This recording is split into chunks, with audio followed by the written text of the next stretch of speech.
말씀은 사도 바울이 빌립보 교회의 성도들에게 하고 싶은 얘기를 하고 있는 거예요. 빌립보 교회가 사실은 많은 어려움들이 있었어요. 터키 저쪽 지역인데, 그래서 그들에게 편지를 써서 보내면서 하는 얘기예요. 오늘 3장이 뭐라고 얘기했냐면 이렇게 시작합니다. 끝으로 나의 형제들아 주 안에서 기뻐하라. 너희에게 같은 말을 쓰는 것이 내게는 수고로움이 없고 너희에게는 안전하니라. 또 얘기할 얘기가 있다는 거죠. 이 절에 얘기하니까 개들을 삼가고 행악하는 자들을 삼가고 몸을 상해하는 일을 삼가라. 자, 이 시대는 어떤 시대냐면 신앙생활을 하고 뭔가 이 이스라엘 사회 내에서 높은 지위나 뭔가 신앙적으로 굉장한 모습이거나 그 사회 속에서 리더가 되는 모습은 어떤 모습이냐면 이런 거예요. 그러니까 율법을 지키고 예배의 형식을 지키고 그것을 드러내는 것이 굉장한 일이었어요. 그래서 긴 옷을 입고 그 다음에 막 시장에서 기도하는 일들도 있고, 그죠? 나타내는 거예요. 나타내는. 뭔가 이 시대에는 2000년 전이니까 뭐 마음을 어떻게 막 이게 아니고 그냥 보여주는 거예요. 왕이 막 수천 명의 사람들을 데리고 멋있고 황금으로 둘러싸인 옷을 입고 그리고 행차하면 와 대단한 거예요. 파르테논 신전 그 전체가 다 금으로 발라져 있어요. 와 진짜 멋있더라고요. 막 이렇게 어디서 봐도 다 일자라고 하는, 난 그건 잘 모르겠고 하여튼 그 높이와 그 아테네 어디에서 봐도 다 보이는, 근데 거기다가 금을 발라놨어요. 돌에다가 다 금을 발라서 아침에 해가 뜨면 그 파르테논 신전이 그 해에 빛나는 거예요. 그리고 해가 지면서 해의 색깔이 변할수록 그 파르테논 신전의 색깔이 변하는 거예요. 그래서 노을이 질 때는 빨간불이 그 파르테논 신전의 금색하고 같이 어울려서 엄청 멋있는 거예요. 그런 시대에, 그런 시대. 그런 시대에 사람들이 다 그렇게 드러내고 보여지고 그리고 사람들한테 더 많은 치장을 하고 그런 것들이 자랑이 됐다, 이렇게 얘기합니다. 자랑이 되는 시대다. 그래서 진짜 신앙인이 속으로 마음으로가 아니라 어떻게 해요? 겉으로 더 크게 기도하고 더 큰 소리를 얘기하고 더 많은 지식들을 쏟아내고 더 많이 아는 것을 이야기하는 거예요. 이 시대는 어떤 시대예요? 시장 한가운데 나무 개짝 놓고 올라가서 아무나 올라가서 막 얘기합니다. 해는 어떻게 만들어졌고 달은 어떻게 만들어졌고 그 개떡 철학을 막 얘기하는 거죠. 그럼 또 다른 사람이 또 올라와서 막 얘기하는 거예요. 자기 학을 얘기, 자기가 가진 것들, 이런 것들 얘기하던 시기에. 근데 오늘 사도 바울은 얘기합니다. 보여주고 들려주고. 이 시대도 그렇죠. 보여주고 들려주고. 비교의 끝판왕이에요. 인스타그램의 비교의 끝판왕이. 옛날에는 좀 몰라서 좀 덜 했는데 지금은 전 세계 어디에 있으나 다 있어요. 베트남 다낭에 가도요, 우리나라 서울에 따릉이가 있어요. 다 알려져 있기 때문에, 그죠? 그래서 너무나 저기 몽골에 가면 우리나라에 없는 브랜드가 없어요. 카페베네부터 시작해서 뚜레쥬르 다 있어요. 여기가 한국인지 몽골인지 헷갈려요. 왜 그래요? 다 보여지고 들려지고 알려지는. 이 시대에도 그런 시대예요. 누가 더 많이 가졌는지, 누가 더 많이 누리는지, 누가 더 많은 것들을 소유했는지, 그런 비교의 시대. 자, 그럴 때 사도 바울이 오늘 3절에서 이렇게 결론을 내립니다. 하나님의 성령으로 봉사하며 그리스도 예수로 자랑하고 육체를 신뢰하지 않은 우리가 곧 믿음이 좋은 하나님 앞에 올바른 사람들이다. 이렇게 보여지는 시대에, 드러나는 시대에, 알려야 되는 시대에 정말 잘 살 수 있는 방법이 있는데 그게 뭐냐면 성령으로, 하나님의 성령으로 봉사하고, 이 봉사한다는 말은 워십이에요. 예배하고, 하나님의 성령으로 예배하고, 하나님의 일들을 감당하고, 그리스도 예수로 자랑하고, 예수님이 나의 자랑이 되는, 예수님이 나의 자랑이 되는 것. 그리고 어떻게 해요? 육체를 신뢰하지 않아요. 육체는 왜요? 허무한, 육체는 신뢰할 만한 것이 아니에요. 사람도 신뢰할 만한 것이 아니에요. 그죠? 그래서 불교에는 뭐라 그래요? 공이고 무라고 얘기해요. 그죠? 없다요, 없다. 육체를 신뢰하지 아니하는 우리가 할례당이다. 우리의 자랑은 어디 있다? 예수 그리스도에 있다. 하나님의 성령으로 예배하는 사람이 되라. 눈에 보이는 것들 지나간다는 거예요. 아름다움도 지나간다는 거예요. 돌아보면 사실 그런 것들은 중요하지 않다는 거예요. 하나님의 성령으로 예배하는 사람, 예수님으로 자랑을 삼는 사람. 예수님으로 자랑 삼는다고 해서 우리가 가진 자랑이 사라지는 게 아니에요. 예수님으로 자랑하고 육체를 신뢰하지 아니하는 사람, 그 사람이 진짜 할례당이다. 이렇게. 그러면서 사도 바울이 얘기해요.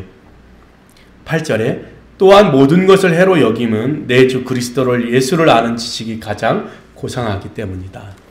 그리스도 예수를 아는 지식. 이것 때문에 사도 바울은 자기가 가지고 있는 것들을 다 배설물로 여겼다 이렇게 설명합니다. 다 버렸다고 얘기해요.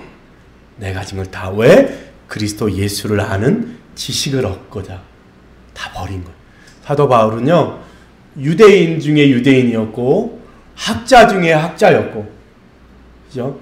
그리고 정통으로 따지면 정통이었고, 당시 로마 시민권을 가진 사람은 각국에서 함부로 사용할 수가 없어요. 함부로 다룰 수가 없어요. 어디로 가야 돼요? 로마로 가서 로마 법정에서만 가능해요. 그래서 시민권이 그렇게 중요했어요. 근데 사도 바울은 뭐예요? 날 때부터 나는 시민권자다, 로마에. 백부장 가서 얘기합니다. 나는 로마 시민권을 돈 주고 샀어. 그때 사도 바울이 얘기합니다. 나는 날 때부터 로마 시민이야. 이렇게 얘기할 정도로. 그런 사도 바울이 가지고 있는 모든 자랑을 다 버린 이유가 있는데, 그게 뭐냐면 그리스도를 아는 지식 때문이라는 거예요. 그리스도를 아는 지식을 갖고자 다 버렸다 얘기합니다. 사도 바울이 갖고 싶었던 건 그거예요.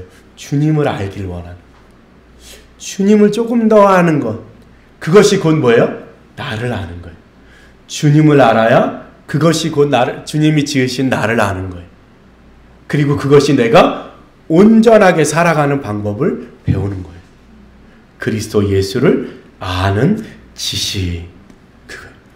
사도 바울이 얼마나 예수 그리스도를 알고 싶었냐면 이렇게 표현합니다. 10절에 내가 그리스도와 그의 부활의 권능과 그 고난에 참여함을 알고자 하여 그의 죽으심을 본받아 어떻게 해서든지 죽은 자 가운데서 부활에 이르려 하노니.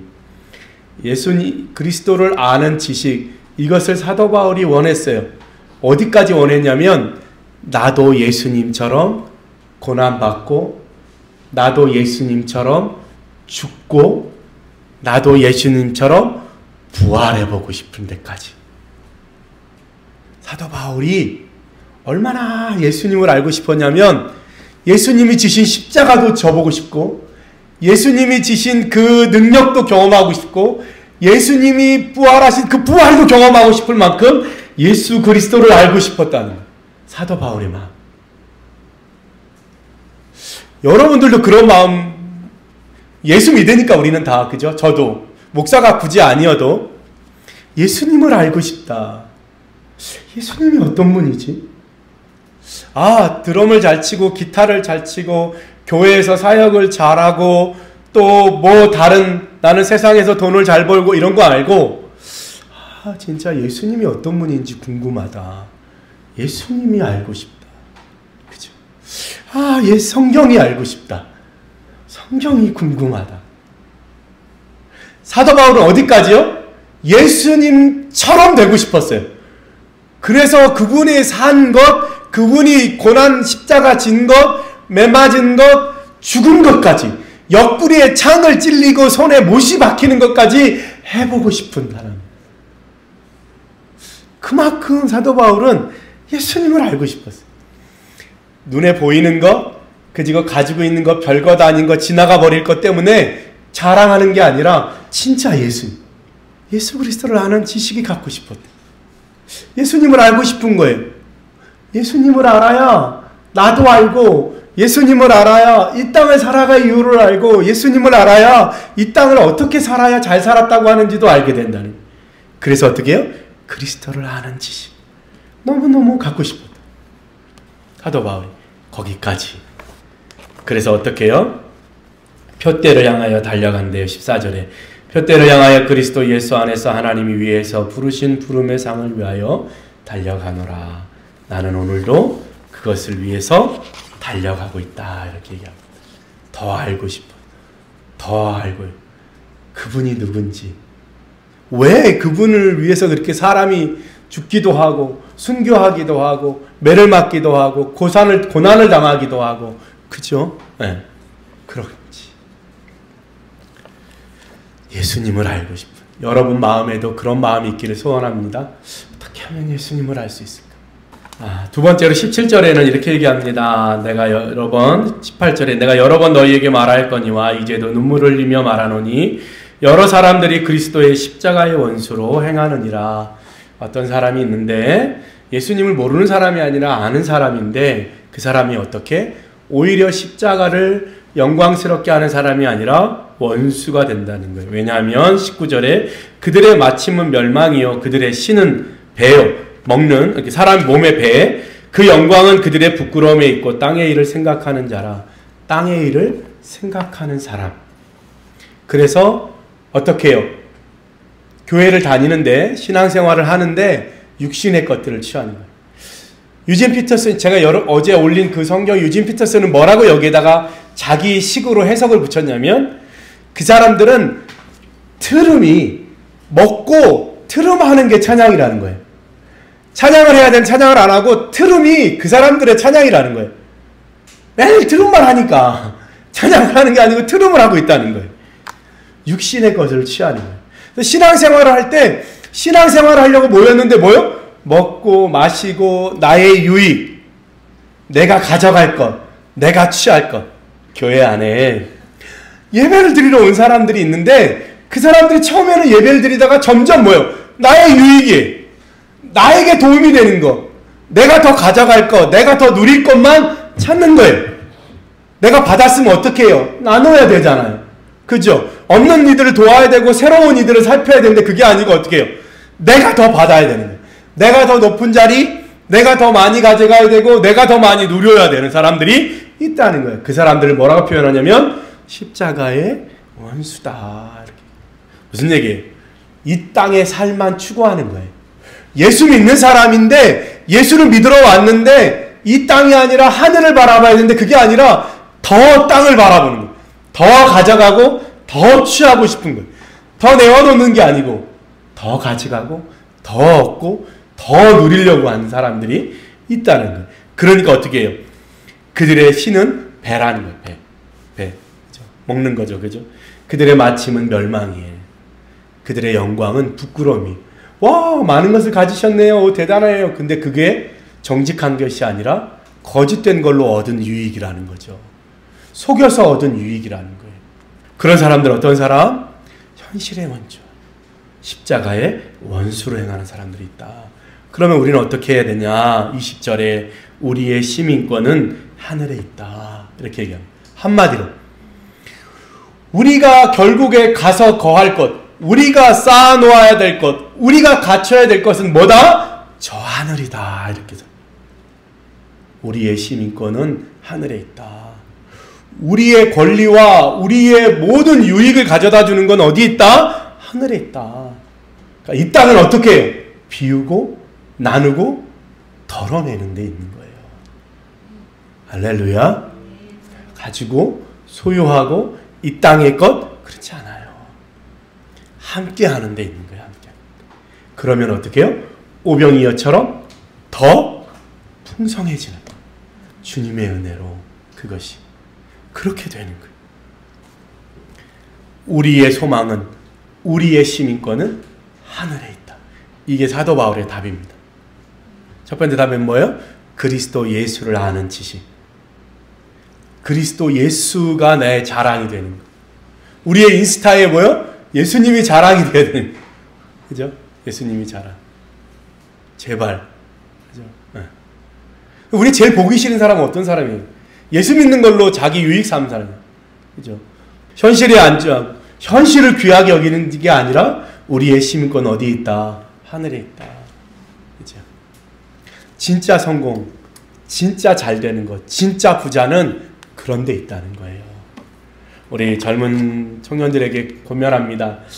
이 땅에 쌓아놓는 나의 돈, 나의 물질, 나의 것이 아니고 나눌 때 더 풍성한 거예요.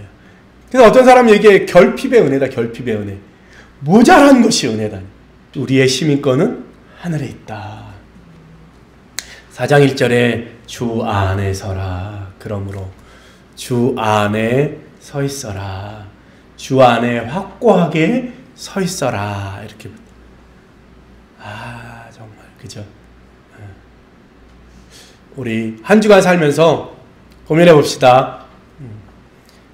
눈에 보이는 것이 아니고 보이지 않는 진짜 영원한 것들을 바라보는 방법이 뭘까? 신앙생활을 한다는 건 그런 거예요. 예수를 믿는다는 건 없던 돈이 생기고 아픈 몸이 낫는 그것이 전부가 아니고 내가 알지 못했던 것, 내가 미처 감사하지 못했던, 내가 미처 보지 못한 세상을 보게 해주는 그 눈을 갖게 해주는, 그게 신앙이고 믿음인 거예요. 그래서 이렇게 살아가던 사람이 돌아서서 반대로 걸어가는 것, 그걸 회개다라고 얘기하는 거예요. 돌이키는 거예요. 반대 방향으로 가는 걸 회개라고 얘기하는 거예요. 우리의 삶이 돌아서는 거예요. 그게 신앙인 거예요. 땅을 바라보고 살던 사람이 어떻게 해요? 우리의 시민권은 하늘에 있으니 저기에 우리 삶의 목표와 목적과 가야 할 길이 있는 거예요. 그리고 다시 이 땅을 바라보면 우리의 삶이 훨씬 가벼워지는 거예요. 여행도 마찬가지잖아요. 짐을 싸가지고 가서 아무리 비싼 호텔에서 자도 그건 우리 집이 아니잖아요. 그죠? 렌트카 아무리 비싼 제네시스를 타고 외제차를 벤츠를 타도 그 차는 우리 차 아니에요. 2박 3일 지나면 집에 와야 되는 거예요. 그것과 같은 거예요. 근데 호텔 빌려서 2박 3일 살면서 내가 마치 호텔 사장인 것처럼 사는 사람처럼 바보 같은 사람이 어디 있겠어요? 그죠? 그렇지 않아요. 바다를 바라보고 이 바다가 다 내 거야. 나는 이 바다 앞에 서 있는 멋진 사람이야. 그런 사람이 어디 있어요? 그냥 그 순간 누리고 보고 감사하고 사랑하는 사람과 함께 나누는 것뿐이에요. 그리고 결국 다시 집으로 돌아가는 거예요. 그리고 남길 게 뭐예요? 아름다운 추억인 거예요. 사랑했던 추억을 남기는 거예요. 그렇지 않아요? 그거예요. 죽기 직전까지 돈 쥐어들고 근데 그 죽으면 그 돈 다 어디 가요? 그죠? 그러면 삶이 조금 더 가벼워질 거예요. 여행 갈 때 냉장고 다 안 들고 가잖아요. 그죠? 옷 다 사계절 안 가져가잖아요. 그냥 이 땅에서 살 만큼만 있으면 되고. 뭐 청년들에게도 헤비하게 청년을 맞이하지 않았으면 좋겠어요. 인생의 무게가 그렇게 무겁지도 않아요. 사실은 무겁게 느껴지지만 결국엔 다 우리도 마찬가지예요. 어른들도 굉장히 무겁게 느끼는 것 같지만 사실은 잘 몰라요. 삶이 뭔지 잘 몰라. 그냥 이렇게 살아야 되는 줄 아니까 그냥 사는 거예요. 괜찮아요. 사라져요. 살아갈 수 있어요. 우리 청년들 괜찮아요. 너무 없으면 우리가 있잖아요. 걱정하지 마요. 함께 하면 돼요. 여러분 젊은 시절 즐겁고 재밌게 여행 가서 제일 좋은 건 아름다운 추억을 남기고 오는 사람. 거기 가서 먹는 거 아끼고 입는 거 아끼고 기름값 아끼는 것처럼 바보 같은 사람. 여행 가서. 그죠? 그러니까 여러분 여행 왔다 생각하고 여러분의 남은 인생을 여행하듯이 즐겁게 소풍 다니는 것처럼 그렇게 다닐 수 있으면 좋겠습니다. 때로는 힘들고 어려운 일이 있으면 우리가 함께 할 거고 주님이 함께 할 거고 그리고 그분이 여러분을 도울 거예요. 기도하겠습니다.